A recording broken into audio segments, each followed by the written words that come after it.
Hello, and welcome to the next episode of Lost in Criterion. I'm John Patrick Owatari Dorgan, and with me today is a man who always has sex on mirrors. I am the Adam Glass, and I'll argue that one. That's not true. Are you sure? I'm pretty sure. Well, I didn't mean you're always having sex. I meant you always, when you have sex, have it on a mirror. It's always on it. No, Listen, I parsed the sentence correctly. I'm not arguing that I realize that the one. sentence could be parsed incorrectly. All right. Nonetheless, I don't like looking at myself. In general life. You know, I thought that when I was actually watching the movie, I went like, man, no, can't do that. Well, no, it's not. I'm not trying to say I have body issues that make me averse to looking at myself. No, but there are times where I'm not as interested in right. I mean, myself there's a certain others. Really weird psychological frame of mind when you need to look at yourself that much. Yes, all the time. Yes, I'm not a narcissist. I suppose. Well, literally, mythologically. What? But anyway. Oh, narcissism gets its name from narcissist. You might mythologically staring at himself in the. You might mythologically be a narcissist. Maybe. I am pretty up on myself. It's true. Yeah.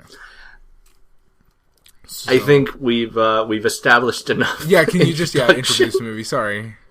I figured now that the introduction should actually, after the Apollo one, should start relating to the movie. So from now on, they will. Yes. As best I can. Good.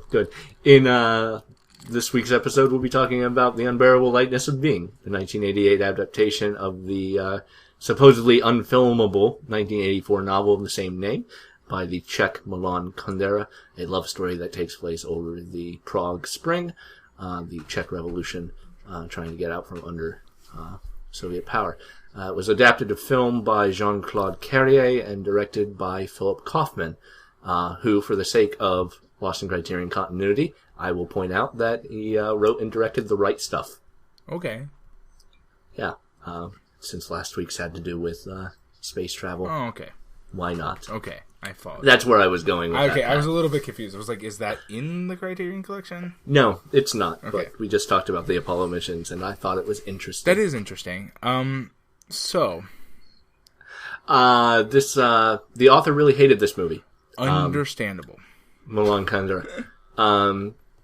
He thought that in translating it to film, it lost all, or most, at least, of its existentialism. And in response, he started putting a notice at the beginning of his works stating that they may not be adapted at all, ever. Though he did act as consultant on the movie, so maybe it's his own fault. Yeah, it's his own darn fault. That's a weird thing, because you and I were talking very briefly about that before we started, and I kind of still feel this way, and I'm sure that I would love somebody to give me an example so I can be wrong. Right? Yeah.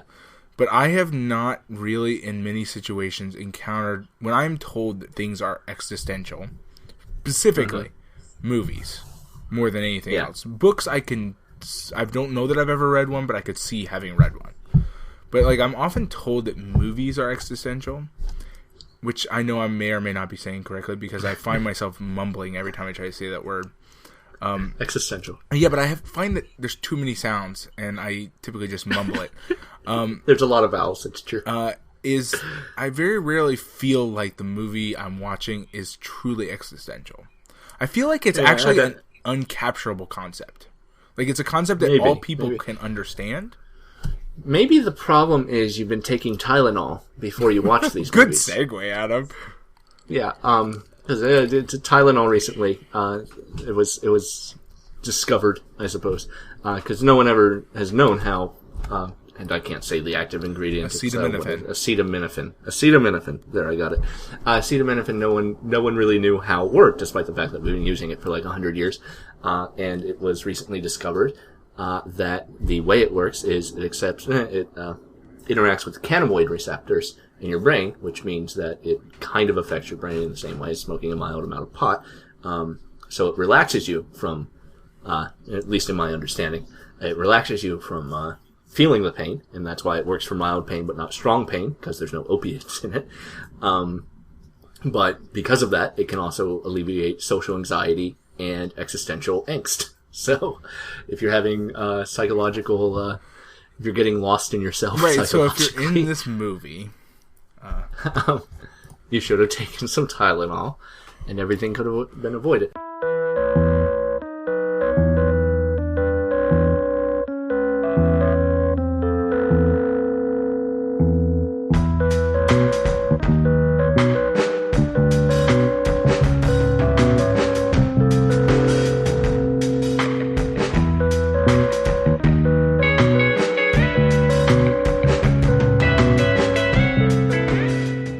So this is a movie about Daniel Day-Lewis. It's not actually about Daniel Day-Lewis, as much as you would like it to be. Here's why I think this is actually about Daniel Day-Lewis. Daniel Day-Lewis in this movie plays a guy who has sex with everyone. He just can't stop. Yeah. Even when he's washing windows. Even when he's no longer a brain surgeon. As my wife would put it, I think he suffers from the Tiger Woods syndrome. Tiger Woods disease. Yes, the Tiger Woods disease.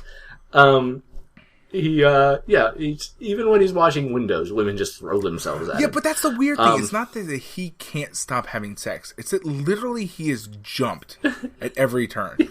And in that way, is not one always. of the... He actively seeks out. But he, a lot of times, just says, take your clothes off. Yes. I'm sorry. Take your clothes off. Yes, I know. It doesn't seem right, does it? That doesn't seem that's how the universe actually unfolds. Well, it does for Daniel Day-Lewis. Right, because I guess is that the existential part of the movie? And I love how literally everyone in the movie, except his wife for the first part, Teresa for the first part, because she doesn't notice, is like interested in his sexploits. Like even the sick guy in the opening scene, I know, the guy right? in the bed, the hospital bed, leans up to watch him. I can't believe it. Yeah. But I like to think that Daniel Day-Lewis, he is famous for his method acting, for getting so into character that he will not leave. I like to think that this is the movie that convinced him that that's how things should be. It's like, no, honey, talking to his wife, no, my love, I have to have sex with everyone, for my part, so that I can know this role. Oh man, yeah, maybe. I need to become this man. Yes. I'm going to just tell every woman I meet to take her clothes off. And for Daniel Day-Lewis, especially a young Daniel Day-Lewis, I'm sure it worked a lot. He is almost unrecognizable as Daniel Day-Lewis to me at this point. He's very, I thought he looked like David Copperfield, actually. Huh. The magician, not the book? The little boy in the book. Yeah. Doesn't look anything like the book. But yeah. Yeah, no, it was really weird to watch him disrobe women with his mind powers. I do like go ahead. the opening sex scene with what's her face? Sabina. Mm-hmm. The other woman. The artist. Yes. Is one of the most bizarre uses of what I like to call L-shaped sheets in movie history. Because the L-shaped sheet is the sheet that covers a woman's full body up to her shoulders. But a man's chest is still visible whenever they're lying in bed. On the what is it, TV tropes? It's probably the they call it the L-shaped sheet. But in that scene, the sheet is completely wrapped around so that her waist is covered, but he's covering her chest. And then only his waist is covered, but they're like lying at right angles. Yeah. Well, there's a lot of weird things because it almost seems like, this movie they're trying to keep her boobs under wrap, and then like 10 seconds later, there's just boobs everywhere. It's like, so why did we even bother? Yeah. But in that scene, he rolls over and is very consciously keeping the sheet over them. Yeah. Awkwardly even keeping the sheet over them. Because why would he need to in that situation? Yeah, there's no logic to it. Yeah. But the L-shaped sheet phenomenon always suffers from the, why are we keeping this way? Yes, why is this happening? But no, it's hilarious because it seems like they're purposely trying to especially keep her breasts covered. And then like 10 Yes. seconds later, they're just hanging out. I was like, so why Yes. did we do it that There's way? There's a lot of nudity in Yes, this movie. there is. And I really all of it female, thank God. except for Daniel Day-Lewis's. I think we see his butt once. Do we? I Maybe. didn't even notice that. Maybe not even. I'm not even like sure. they consciously cover his butt. Yeah. In that scene. I wonder. So it makes I me don't know. wonder what he's hiding. A tail, perhaps. Maybe he doesn't really have a butt. Oh my God! It's just an empty space. He has no rectum. Oh no! Just a vacuum tube. Yeah, right. Which means he can never fly in the space shuttle. I've totally lost track of what I was thinking about. No, that's the weird thing is like other movies we've watched have had nudity in them, but I always feel sometimes when the movies get a little bit like this, I'm like, am I watching a softcore pornography? Like, I was like, why do we need this so much? Like, because, man, this movie would have been 20 minutes shorter if we just cut out the boobs. It's true. Maybe the even more boobs than are 20 minutes. existential. Maybe they're saying that all boobs in the universe are connected. They're existential boobs. Yes. Which I'm going to continue to call them boobs instead of breasts. I don't know why. Because I'm 8 years old. Good. I'm glad that. Well, I think one thing we can get into on this is that we're both very American in our viewing of nudity in film. Well, yeah. And the reason it might bother us, where we make jokes about it. The weird thing is it doesn't bother me as much as like annoys me. Yeah. Like, I'm not the kind of person to get upset about it. I'm a little bit more likely to get upset when it's a 16-year-old girl, like it was in that one movie. Yes. Yeah. You know what I mean, Walkabout. right? But like, Yeah. In this situation, it's more that like I feel like we're just throwing them in. It's like, to me, boobs should not be taken lightly. I don't know how to really explain my point, except for like sometimes I just feel like, why do we need this? Like, I would feel the same way if like for some reason You found it completely gratuitous. Yeah, exactly. It's just gratuitous, not in like the negative sense so much as in the wasting my time sense. I think there were times in this movie for characterization where the nudity was important. Yes. So even with Sabina's character, most of the times where we were putting that sort of libertine attitude in her, she was in lingerie, not naked. Which, by the way, Sabina I think is incomprehensible as a human being. she's a very weird person.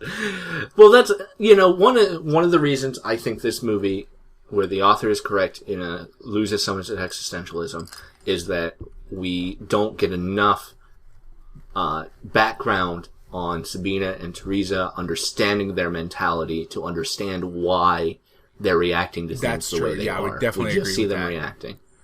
And I think that if we like in the book, which I admit I've never read the whole thing, but in the book, like, Teresa doesn't like her body, and that's kind of presented but never stated. We can get that she doesn't, but we don't necessarily understand that the reason she's reacting is that she doesn't like her body. And certainly in that regard, the scene where they take naked pictures, her and Teresa take naked pictures of each other, is very important, and the nudity is important in that scene. Right. But,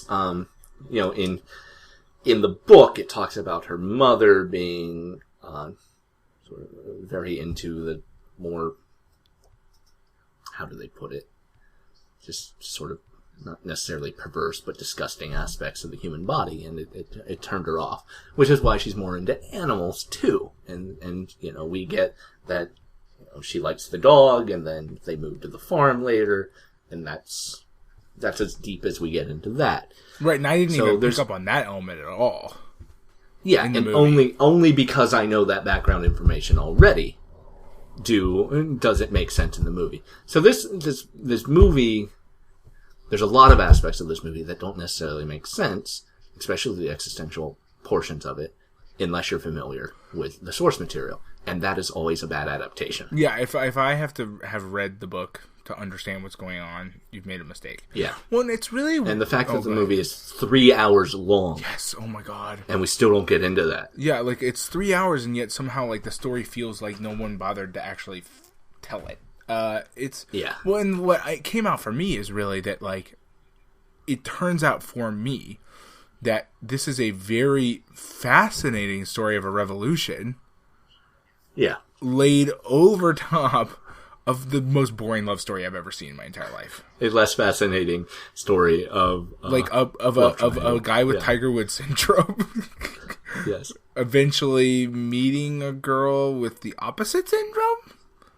Yes. She's a borderline a never nude, and then because we're watching Arrested Development right now. Yes. And then it gets really. I don't understand their relationship. It doesn't. I don't know. It's weird, in that way. Yeah, it's weird that they fall in love, right? And that they the whole thing is, and it's very clear even that Tomash, I think is how she says it. Thomas loves her, even as he's having sex with everyone else. He deeply cares about her, and at the same time, I don't get why. From the movie. Yeah, no, that's the problem. The movie never tells us why anybody is who they are. Yeah. Why they love each other, why this other group of people likes each other. Yeah. It shows us that it's happening. And as far as I can tell... At least it's not just telling us that it's happening. Our fascinating invasion seems to take place because of some music in a bar, which I do not think is accurate. But if it is, that's badass awesome. That's at least good shorthand. Right, yeah. I mean, it really does things that are going on for the liberalization. Yeah. But yeah, at the same time, and we don't necessarily need that shorthand for society because our representatives of this society are obviously very liberal in their attitudes already. Right. I mean, we've already got that coming from Thomas, where the way he writes that article and all this stuff, we already understand that this is a very liberal place for a Soviet bloc state. Yeah. One thing I did really like, I'll mention there since we're talking about the revolution at this point, and it's impossible not to talk about the revolution with this movie, obviously. But the scenes where the tanks are actually rolling into Prague, and it seems to be intercut with archival footage. It definitely black is. And white, and then It goes and to black and white, and even the colored footage is And they purposely, even the bits that have our characters in them are aged artificially and shot in black and white. Still shows though. It's really obvious, but it definitely still shows. Yeah. But yeah, that was done really well. I always like when and they blend archival footage work out. Yeah. But yeah. And it works pretty well. Nothing, and that's another. But it brings up another problem with Teresa's characterization in that it doesn't exist. We're told by Tomas when he's talking to Sabina about getting Teresa a job that she's a good photographer. Yeah, but we never see that. And that's the first mention. That's the first mention of her being interested. I thought the same thing. As when I was watching, I was like, first I've heard of it. Yeah, shouldn't she have been taking pictures back at the at the spa and other things like that? Yeah, we haven't even seen her with a camera in her hand, let alone results of her good photography. Her being good at it. Yeah. So it's just there's definitely some problems there, and we could talk a lot about how there's problems with characterization because. There are. Well, and it always comes back to the same thing. Is people doing things for reasons we can't possibly understand. Yeah, and we can't even assume, given what we've seen. Which actually kind of in a weird way, in my opinion, makes it kind of the opposite of existential. We're incapable of understanding any of the characters. Because we feel no connection to them. They're just enigmas floating around on the screen. Yeah. Yeah. I don't know. And then Daniel Day-Lewis's character is easily as incomprehensible as Sabina or more to me. Yeah, and it's like the only book he's ever read is Oedipus the King because everything becomes metaphorically Oedipus the King for him or can be compared to it. It's clear that he has read. Shoot, what book is she reading at the beginning? I forget. Oh, I can't remember. He flirts with her. Anna Karenina. Because he at least knows some stuff about that. And knows more than I do because I've never read it. Yeah. Well, he talks about, because she wants to name the dog Anna Karina. And it's a girl. And he says that the dog looks more like Karina's husband. Which is apparently Karen. Which is very interesting, because Anna Karina is about a woman who has an affair. So her husband is the lesser character in the novel. Huh. But yeah. So, Anna Karina thematically at least fits into this. Oedipus Rex, kind of, I guess. He puts a copy in her hand because the first time they sleep together, they wake up holding hands, which is, I guess, proves that they're in love to us, despite the next time he has sex being with Sabina. Yeah. No. They're in love, but we don't... Yeah. I don't read his escape from the hand grab as in love. You know what I mean? I read it as more the opposite, right? I meant... Well, I know, but that's why they wake up that way. I understand what you're saying, but at the same time, I'm so used to, I guess more modern representations of, that escape route being the primary element of the personality. You know what I mean? You see, that in modern films where, the guy trying to escape from the room... Well, the way I understood it, the way I took it is he actually does have to go, because he goes to work first. But they've just gotten done talking less than 10 minutes ago about how he never spends sleeps with a woman overnight or whatever. They never. No, that's actually the next scene. Is it the next scene? I thought it was before that. Well, he goes to the hospital and gets into an argument with the nurse who he was having an affair with, and she demands that he see her that night, and he doesn't want to. And then Teresa, or Sabina rather, tries to get him to stay and steals his sock because he keeps checking his watch. Yeah, so that happens after, and that's when they talk about But I think what I took away from the hand-holding scene is not only do they wake up holding hands, but he does actually have to go, and instead of just walking out, he slides his favorite book into her hand, which is a weird thing anyway. Well, it's a weird thing, but it's still he's trying to get a I guess yes, it's Oedipus Rex, but I guess I read it. I guess I read it the opposite connection. way, just because I'm so used to the modern American the comedy, slipping away and getting away, out. Don't wake her up, I just gotta get out. Yeah. Oh my god, what have I done kind of thing. So and that's obvious. That's not what we're getting well, at. I know, but at this point in the movie I don't really know what we're getting at. Yes. No, that's certainly I don't know it's a love story. There's nothing in the Amazon blurb that tells me it's it's a love story, really. Yeah. So I didn't know what I was getting into. I also, and this I was actually still waiting for him to turn out to be a murderer. This may just not be, maybe me just not paying attention, but it's not until that scene with Sabina trying to convince him to stay and her stealing his sock as he checks his watch while they're having sex, that we first learn her name, Sabina's name, and also Teresa's name in that scene. When it's quite possible. I was not to get her a job. It's late, and it's really. I'm not gonna lie. 20-30 minutes into the movie. I'm not sure that I knew Sabina was her name until you told me Sabina was her name. It's possible. I knew Teresa, but I did not. I cannot confirm that I knew her name. Yes. All bowler-wearing, lingerie-clad women look the same to me. Well, that's another thing. In the book, the bowler was a metaphor because it was her uncle's bowler, and he was part of the Soviets, and her use of it in sex is an act of one thing, and then later she abandons it completely, and we don't even get that necessarily, and but that's the sort of thing in reading that in a book. We can pick up on that without necessarily being told outright. In a movie, even if that were to happen, we wouldn't necessarily pick up on it. They couldn't just not have it later. Right. If it disappears, that it means something, it, that it's gone. Yeah. Someone would have to say, "Hey, where's your bowler?" And then another person, she would have to say, "I got rid of it because of blah blah blah blah blah blah blah blah blah." Yeah.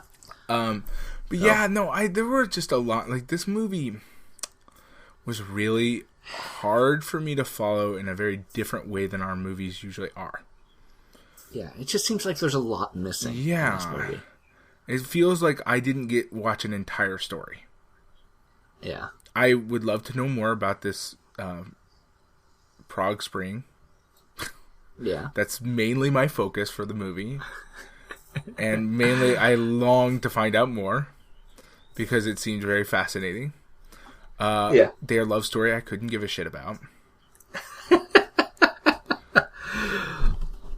No, I mean, in all honesty, like I said, I did not even realize I was watching a love story until I don't even know at what point it became clear that these two are supposed to be in love, because the way he acts doesn't read as in love most of the time. Especially when they get to Geneva and he and Teresa meet up, despite the fact that she's seeing someone else who she eventually leaves rather dramatically.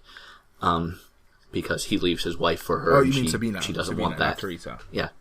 Yeah, Sabina. I'm sorry, but he and Sabina continue to hook up in Geneva, and they actively lie to Teresa about it, because he leaves and says he's just got business, and then later, when Sabina and Teresa meet up, because Sabina actively sought her out to work on her photography because everyone was telling her that she needed to Teresa actively sought out Sabina. I'm sorry. Yes. We're getting women confused. I keep flipping the names. Yes, I apologize. Teresa actively sought out Sabina because when Teresa was looking for a job as a photographer, she kept being told that she needed to take fashion photos, and that leads to the scene where they take naked photos together. But when Teresa shows up at Sabina's apartment, Sabina asks how Tomas is doing, and Teresa says, "Oh, you haven't seen him?" And she says, "No," even though we just saw a scene of them having sex together. Right, and that Go ahead. I'm sorry. They're more actively trying to hide it at that point. And like, does that read as the actions of people who love each other? To you, like, I mean, I understand that this is supposed to be a more, a slightly different definition of love that we're experiencing here, like where he loves her even though he cheats on her, like he cares deeply about what happens to her, but like maybe on her end, but is that more like sisterly love then? Like you care very much about what happens to your sister, but you know what I'm saying? Like, I'm not sure that this is romantic love in the strictest sense. Because Tomas, I understand wanting to hide it because he does care about her and he doesn't want to hurt her, but he's also apparently compelled to sleep. Well, that's with my issue. Is it like that we fall into this really like weird pit of like I am compelled to do this thing, I cannot stop myself. Well, that's a load of nonsense. I mean, like, addict or no, you have free will. Yeah. He's not. He's compelled by the author of the book who makes him do this. Yeah, so I think we could get into an argument over what addiction is, but But you get my point. Is that like he's at least smart enough? He's smart enough that he should be finding a solution to his addiction. Right. Instead, he embraces it and like continues to hide his activities. Well, I mean, like, he doesn't talk to her about it. He doesn't explain that, like, the situation. She has to sort of discover the situation on her own. Yeah. Like, it's a really... If this is a love story, then I don't know what's going on. And it also, completely drives her mad. Yeah. Well, almost drives her mad in it, with the scene where they're discovered, or where she acknowledges that it's happening, and he denies it again, and then she says, "No, it's fine. I understand that, whatever, blah blah blah," and she calls herself a weak person at that point, I think, and that's she believes it's happening just because she's a weak person, and then the revolution happens, and it continues to happen. him sleeping with other women. So it's not like even at that point he realizes the negative consequences of his actions and tries to change them. Because he doesn't try to change at all, or he doesn't seem to change at all until she leaves and goes back to Prague without him, and then he chases her, and then he still sleeps with other women. Well, that's what I'm saying. He never evolves. Yeah. Their relationship evolves, but does he become a different person? Well, I mean, I guess when they move out to the farm and he runs out of things to when they move out to the farm, but at the same time, when they go dancing, he's making eyes at the women at the other table. Yes, I didn't even notice that. That was so late on into the... Yeah. They are thankfully not looking back at him, and in that moment, he dances with her, and then we see her taking her upstairs, and he has purposefully got room 6 at this hotel to call back to, when they first met. He was in room 6 at the spa, and that shows, some amount of caring, or at least memory. Right. He is a human with an active memory. Yeah. So, it's I don't know. I think that's meant to suggest that they really are in love, and then they die together, and of course in a movie or any work of fiction, dying together is a sign of companionship. Right, but in an evaluation based on real life, it just means you happen to be in the same place when you die. Yes. But no, it's... I don't know. Like I said, their relationship seems to evolve, but he doesn't. She does change. But mainly she changes because she's put in an environment in which she's... Yeah, she doesn't so much change as she ends up in in a positive place for her. Yeah, in a positive place for her, somewhat. Yeah. And she does have that affair herself with Stellan Skarsgård, the engineer. But at the same time, that's like her, I don't know. It's not even, because it's not necessarily her trying to get revenge on Tomas. And I guess it's maybe just her trying to understand him. Yeah, and I got really confused right there in that one spot. So he was what? The engineer. The engineer was just an engineer as far as the narrative is concerned. But the guy she talks to about it, who I can't remember, I don't know his name, suggests that it was set up. He might have been a Soviet spy, a police spy, and that it was a setup to try and blackmail her and trap her somehow. Okay, and I had a really big problem because for most of that, until we got done with the scene where that guy explains that, and it kind of comes out that he's probably could just be a regular engineer. I thought him and the dude who visited, what's our main character? Thomas's office in the hospital, and like tried to make him sign. You thought they were the same person? I thought they were the same guy. Apparently, they weren't the same guy. Large, blonde, white men look the same to me. I was like, "Well, you're just racist." Well, no, because I really thought that he was going to her to to really screw with to try Thomas. And get to him, to force him to sign. And then and then especially when she thought she saw something behind the window, I was like, "Oh yeah, this is a setup." If he actually was a Soviet agent, that might be the ultimate purpose, but they were not the same person. Right, and so that really anyway, me. the entire suggestion that he might be a Soviet agent is just to lead into her trying to commit suicide at the river, which isn't even necessarily spelled out enough that that's what she's doing. I didn't know. I did not know she was trying to commit suicide. It's sad music, and she's staring at the river. I did not know she was trying to commit suicide. It's talking about she's contemplating throwing herself in, is what I gathered from that. And maybe I'm even reading too much into it. I think a river in Central Europe might. Okay. Point taken. Anyway, and then Tomas sees her from the bridge, and he comes down and he embraces her, and that's when. If there's any change in his personality, that's when it takes place. But here's a weird thing: is that he's, in a lot of ways, the reason. Like, she's rescued by the reason why she feels like she needs to kill herself. him saving her from suicide is an ultimate sign that he actually loves her. That's suspect. He pulls her out of her lowest point. Right. Yeah. I don't know. It's very... The evidence of love in this film is weak at best.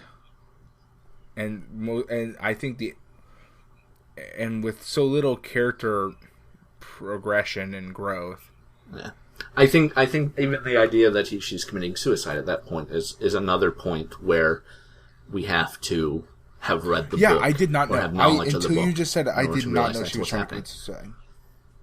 Yeah. I was like, and then, why are they so... Yeah, it's like, what's going on? Yeah. But it's after that they move to the farm, and then they're much more loving and... Right, because he can't... He probably does not have any desire to have sex with pigs. Yeah. Like literal There's pigs. The pig and the dog and the guy who was the witness at their wedding, who is the guy he performed brain surgery on in the first scenes. The most existential part of the entire film. Brain surgery? Well, and those lines of connection. Yes, those lines of connection. I suppose, yeah. You know, just the fact that he's always around and kind of in the background. Yeah, he's always, like, connected. Their lives are intertwined. It's like they're friends. But at the same time, the only relationship... the way we establish that they had a relationship is brain surgery. It's like, I mean, yeah, if a guy saves my life by sawing into my brain to the beat of music being played by an Oompa band outside, which is the greatest thing. Probably the best part of the entire film. Yeah, and then the nurse whistling along, trying to flirt with him in that is really ridiculous too. But you know, I would be thankful to the doctor who did that to me, but I don't know if I would necessarily want to actively be his friend. Yeah, I don't. And I'm not sure that I'm actually pretty sure that the doctor in that situation, especially in modern America, would not want to reciprocate my friendship. Yeah. No, it was my job. Stop stalking me, you fool. Please stop bringing me sausages and wine. Yes. Making me uncomfortable. So I do love sausage and wine. And wine. You're making me uncomfortable. Yes. But yeah. And then, you know, what happens after they move to the farm just seems, you know, this tacked on thing. Right? It's not is that in the book? It's not even necessarily supposed to be an idyllic life. Karina dies, the dog, they have to put her down because she has cancer. They're still tied enough into society that they can go see a doctor who can tell them that their dog has cancer. Right, but they're far enough away that apparently the Soviet regime has no effect on them. Yeah, but we have no... Yeah, anyway. And then some guy piling wood dislocates his arm, so Thomas which is helps him. Hyper dramatic. And then they decide to go dancing. And it's... You know, nothing that happens. It's all like, oh, and happenstance resulted in them dying. Congratulations. Yeah. And then, you know... He drinks too much, so they sleep at the hotel, and then it was raining, and then they drive back. And apparently the three other guys did not drive back with them. Right, because they're all, I suppose, fine. We don't really know. They're not in the truck when we see it in those last few scenes. And we cut to Sabina in America, getting a letter about them dying before we actually go back and see them die. Which I guess is good, because if it had just ended with her reading about them dying... It would be the worst ending I would have ever. Felt even more gypped. Yeah. So ultimately... It feels that way anyway, because like we watch them go through this and like what leads up to their death, and it is all happenstance, and... Yeah. Like there's not... The ultimately, things that the characters have done don't lead to their death directly. Yeah. If I had to take one theme from this movie, it's that... drinking and driving is okay, because even if you try to do the right thing and sleep it off, you're just going to die anyway. And the theme I will take from this film is... Which I think that's very existential, actually. Often enough. People Someone will eventually do it. Whenever you're alone in a room with a woman, you tell her to take her clothes off. I'm not going to be that specific. I'm just going to say whenever you're alone in a room with a person... with a person. Just say take your clothes off, and eventually people will do it.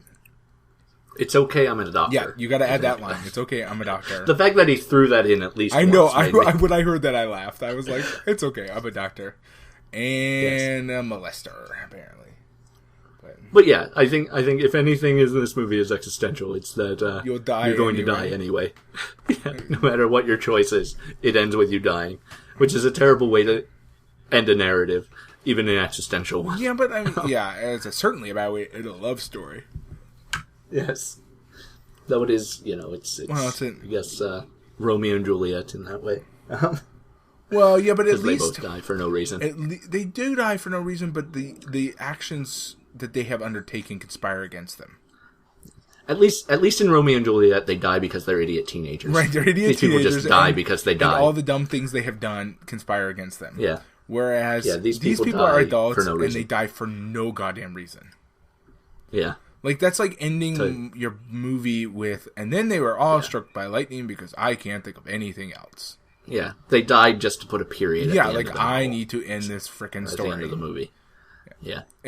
So I guess I need to go back and read the book. Yes, please do. In its entirety, so that I can figure out. But do you actually want to after watching the movie? No, you don't feel I like really compulsion. don't. I really don't. I will say one thing. Yeah. I will give them credit for one thing. Probably the most incredible title for any piece of fiction ever. The Unbearable Lightness of Being. Yes, I love it. It's a brilliant title. And Sabina talks about, or not Sabina, well, I guess Sabina and Teresa both talk about, the lightness of themselves. And the lightness is supposed to be their I guess, libertine attitude. But, and Sabina's obviously got that. Teresa says, I don't have it. And, I don't even necessarily, from watching the movie, read lightness of being as being that libertine attitude. I read it more as this sort of weird skating across the universe that all the characters seem to do, with no connection to the universe. Like, I mean, the things that happen affect them, but don't seem to affect them. You know what I mean? Like, this huge invasion happens, and it affects Teresa, but then it also doesn't affect her. And, you know what I mean? It's weird. They don't seem to be in the world. They seem to be on top of it. Yeah. It's weird. I suppose, yeah. Because, even when she's being affected by this invasion, she's just running around taking pictures. She's not the people she's not one of the people being affected by it. And then the other characters seem to be in the same situation.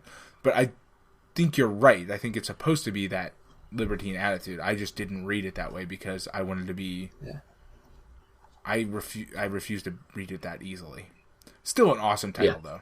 Greatest title ever. Yeah. This is a great title. I got so excited when I heard the name of the movie. I was like, oh man, this is going to be awesome. And I got into it and I was really disappointed. So disappointing. It was like, what a great title for a movie wasted on crap, really. On that.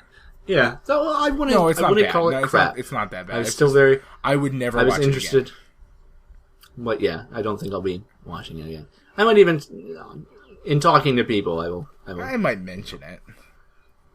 But I don't know what I would say about it. I don't know what I mean, obviously we've said a lot here, but I don't know that I would recommend it. I don't know who the target audience is. 12-year-old boys who like the fast forward button? Yeah. And pause? The weird thing is, even with the tanks showing up in Prague, the threat against them never seems that That's strong. What I'm saying. To me, that's the lightness of being. Yeah. It was like, these people don't exist in the world where this matters. Yeah. Yeah, and it's even odder because, he writes that essay, comparing it, saying that the Soviet leaders aren't as great a king as Oedipus because Oedipus at least realized after he'd done things that he was wrong to have done them and punished himself for it, and they just held on to power. So he gets a little political, and he has ramifications for that politicalness, but there's no... I don't know. It's just... Well, it's not like...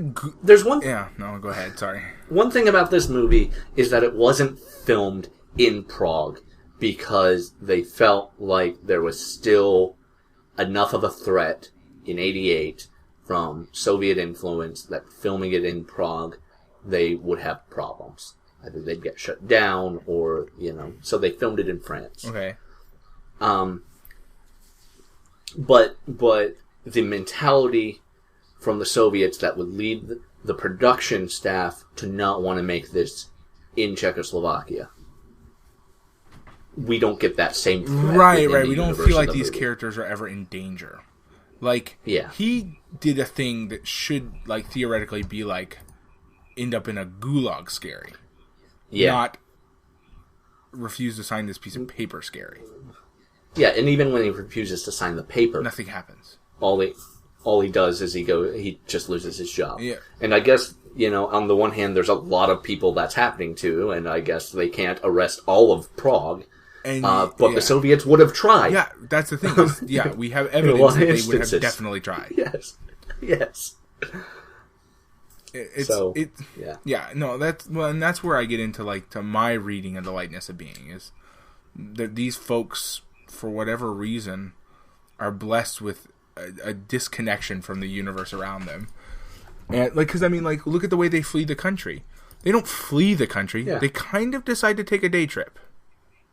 Yeah. You know what I mean? And everybody's, I thought about that too. Everybody seems completely free to just leave. Get out of there. Isn't this the Soviet bloc? The boards, the borders aren't closed, even though every country in the Warsaw Bloc is occupying Prague, except Romania at that point, historically, except Romania. Everyone's there, and yet everyone from Czechoslovakia seems still to be completely free. Yeah, they're just like, I'm going to go over to Switzerland for a while. And like, it's like, well, bring me back a postcard. The soldier wishes him luck, and then at the same time, he wishes the soldier luck. Well, yeah, and then like when we get to Switzerland, like there's guys actively working to like drum up support to like, kick the Soviets back out. From that guy, right? And it's like, that's exactly why they would never have let him leave. Yeah. I mean, like, they would have wanted him not to leave because they don't want that sort of dissidence movement escaping the borders of the country. I don't know, it's really weird. It was like, apparently this invasion is not relevant to you people. Except for that it gives you a chance to watch Teresa run around taking pictures. And it gives you a reason to go to Switzerland. Yes. The invasion provides a narrative, and I feel like... Invasion is MacGuffin. I feel like if... having not read the whole novel, I can't say this for certain, but if there's any sort of existential crisis in the novel, it's not just framed by the invasion. It involves... Yeah, you would think, right? It involves the entire Prague Spring. That is... It's an existential moment for the country. Yeah, you can... Yeah. There are shadows of it there. Like, I mean, because, like, they had that, like... Everybody in the country clearly believes that, like, at the beginning that the country is untouchable because it's, like, the Soviet state, but, like, seen as happy and everybody's... Yeah. It's liberal and, like, but, like... still a Soviet state, and the whole country feels that way. We're led to believe. Yes. And then we see that the whole country go through an existential crisis of sorts. Yeah. But I don't think we see that. We don't see that in the movie. No. Movie. Like, but there's that shadow is there. Yeah. That hint of what they. And that's ultimately the problem with this movie is that we only get a shadow. Yeah. Of that existential crisis that anyone is going, the country, but also the characters, and we only get a shadow of the characters. I think that's really where we're at here.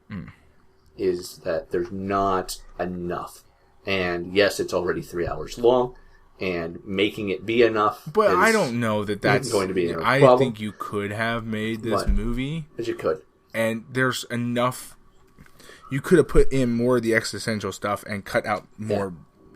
Nipples. But maybe that's that's where we are. This movie is not only was it unfilmable, it is still unfilmable. Well, yeah, they did not adapt the book. They didn't do it well enough. Yeah, it doesn't read like what we say expecting. It was done. Yeah. Yeah. All right. Well, that's about all for that, huh? I think so. Join us next time. We'll be talking about Alfred Hitchcock's The 39 Steps from 1935. And I always enjoy Hitchcock. I don't think I've never seen this one. I'm pretty excited. So that'll be pretty exciting. So thanks for listening once again, and we'll talk to you next time. See you next time.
You've been listening to Lost in Criterion, a production of With Two Brains.